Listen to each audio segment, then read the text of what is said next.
میں اکثر اپنے استاد محترم حضرت مفتی محمود اشرف صاحب رحمۃ اللہ علیہ کا ایک مقولہ میں سناتا ہوں۔ وہ فرمایا کرتے تھے کہ ہمارے بعض لوگ ایک انتہا پر ہوتے ہیں، بعض لوگ دوسری انتہا پر ہوتے ہیں۔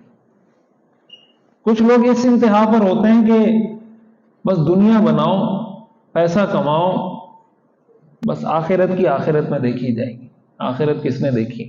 ان کا زبان سے یا کہتے ہیں یا نہیں کہتے، لیکن دل میں یہی بات ہوتی ہے کہ بس ٹھیک ہے، پیسہ کماؤ زیادہ سے زیادہ۔ کچھ لوگ ہیں جو اس کا عکس ہیں، وہ کہتے ہیں آخرت بناؤ، دنیا کی کوئی حیثیت نہیں، دنیا بالکل فضول چیز ہے۔ وہ فرماتے تھے کہ یہ دونوں باتیں غلط ہیں، اس لیے کہ قرآن نے ہمیں کہا ہے ربنا آتنا فی الدنیا حسنہ وفی الآخرۃ حسنہ، کہ اللہ میری دنیا بھی اچھی کر دے اور اے اللہ میری آخرت بھی اچھی کر دے۔